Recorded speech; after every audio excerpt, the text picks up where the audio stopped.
My name is Joseph. I have two questions to ask. Why all the Muslims men are allowed to marry for 4 women? And the second one is, how can you prove that Jesus was not crucified? Brother has two questions. Brother, are you a Christian? I am. Brother has two questions. That why does Islam permit a man to have up to 4 wives? Why does Islam permit a man to have more than one wife? And second question, how can you prove that Jesus Christ, peace be upon him, was not crucified? That Quran is the only religious book on the face of the earth which says marry only one. You read the Bible, you read the Ramayana, you read the Mahabharata, you read the Veda. No religious book on the face of the earth says marry only one besides the Quran. If you read Ramayana, the Hindu scriptures, the father of Sri Ram, he had more than one wife. If you read Mahabharata, Sri Krishna, how many wives he had? 4, 10,000, 10,000. He had 16,108 wives. So if Sri Krishna can have 16,108 wives, so why can't Muslims have maximum up to 4? If you read the Old Testament, it says that Solomon, peace be upon him, had 700 wives. Abraham, peace be upon him, had 3 wives. So Old Testament tells you can marry as many wives as you want. Same as the New Testament says that you should follow Old Testament. So in Hinduism, in Christianity, in Judaism, you can marry as many as you want. It is later on that the church put a restriction that Christians should marry only one. It is later on, Rabbi Benjamin Yehuda passed a synod and say that Jews should marry only one. Otherwise, previously, they used to marry as many as they wished. It is the Indian penal code in India in 1954 that put a restriction and said under the Hindu Special Marriage Act, the Hindus should marry only one. But the scriptures put no restrictions. Let's analyze what does the Quran say. Quran says in Surah Nisa chapter 4 verse number 3, marry women of your choice in 2s, 3s or 4s, but if you can't do justice, marry only one. This statement, if you can't do justice, marry only one, is only given in the Quran and no other religious scriptures. Let us analyze why does Quran give permission for the Muslim men to marry more than one woman, maximum 4. The reason is that by nature, male and female are born in equal proportion. But if you ask any pediatrician, he will tell you, the doctor of the children, that the female child is stronger than the male child in fighting germs and diseases.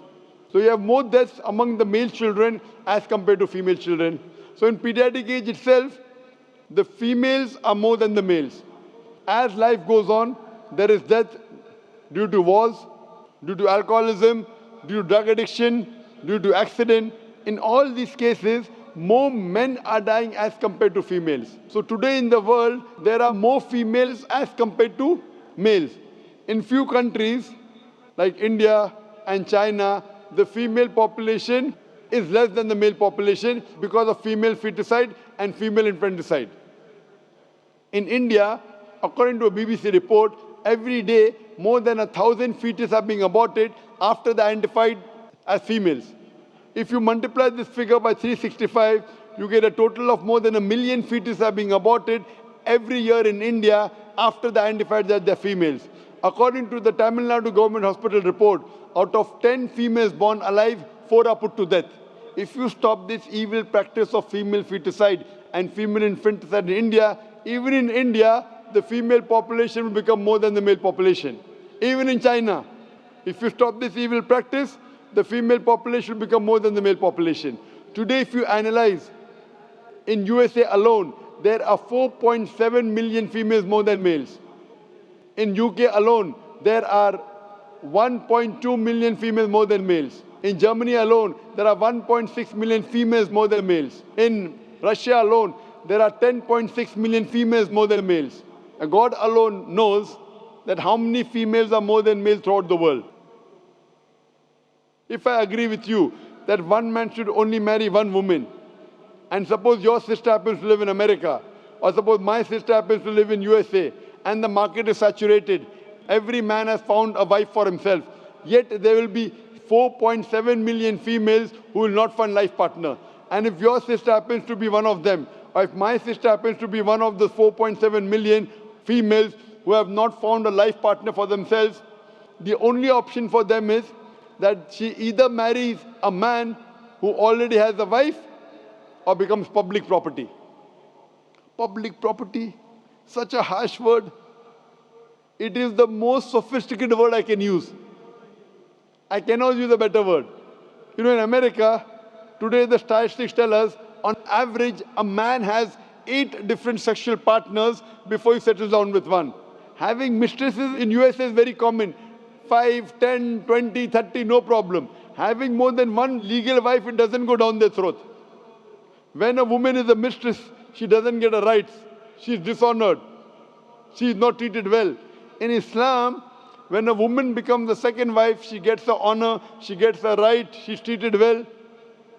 Any modest woman, if you ask her, that would you prefer being a second wife of a man who is already married or become public property, they would opt for the first. So Islam has given permission for some men to have more than one wife to protect the modesty of the woman. Coming to your second question. Is it allowed for ladies to marry 4 men? Brother, you're asking counter question, the time is limited. You asked 2 questions, now you're asking a 3rd question. Are you convinced with the first answer? I'm convinced with the first one. MashaAllah, so you're convinced, okay. The brother asked that, is a woman allowed to have more than one husband? If you do that, this problem will be exaggerated more. I mean in Muslims, in Muslims. As it is, women are more than men. If women marry more than one husband, the problem will be exaggerated. Point number 1. Point number 2, if a man has more than one wife and if the child is born, you can easily identify who is the father, who is the mother. If a woman has more than one husband and if the child is born... But DNA is still allowed. Brother, let me finish the answer, na?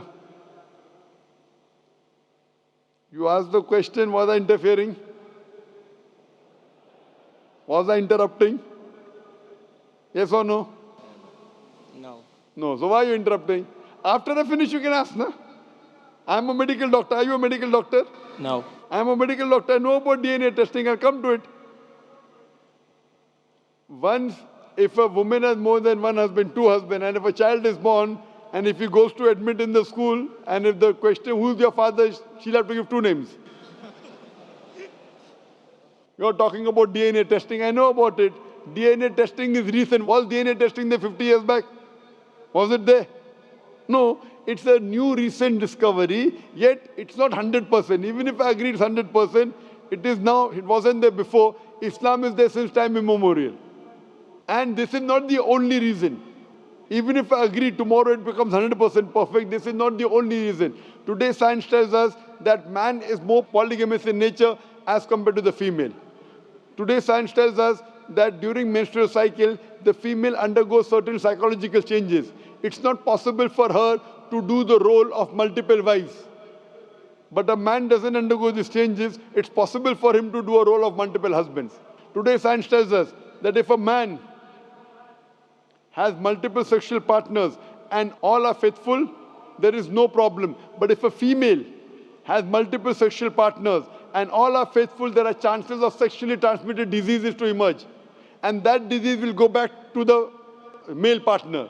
So medically, it is not acceptable that a female has multiple partners, but medically and scientifically, it's acceptable that a male can have multiple partners.